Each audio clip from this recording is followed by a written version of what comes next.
শুভ দুপুরের অনেক অনেক শুভেচ্ছা রইল আমার সমস্ত বন্ধুদের।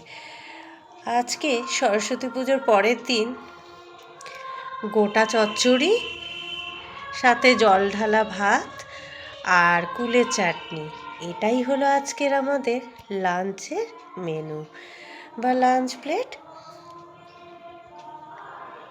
তো এগুলো সব কিছুই কাকিমা তৈরি করেছেন। সরস্বতী পুজোর পরের দিন গোটা চচ্চড়ি খেতে হয় 12 রকম সবজি দিয়ে, বেশ কয়েক রকম ডাল দিয়ে এই তরকারিটা করা হয়ে থাকে। গোটা সেদ্ধ বা গোটা তরকারি বলা হয় সবজি, সাথে ভাত করে সেটা জল ঢেলে রাখতে হয়, এটাই নিয়ম। তো যাই হোক, এটাই খাবো। প্রথমে দই চিড়ে খাওয়া হয়েছে, তারপরে এখন এটাই দুপুরের আজকে লাঞ্চ আমাদের।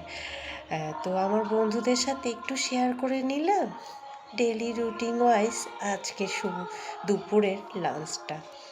আবারও দেখা হচ্ছে অন্য কোনো ভিডিওর সাথে। এতক্ষণ ধরে দেখার জন্য অসংখ্য ধন্যবাদ।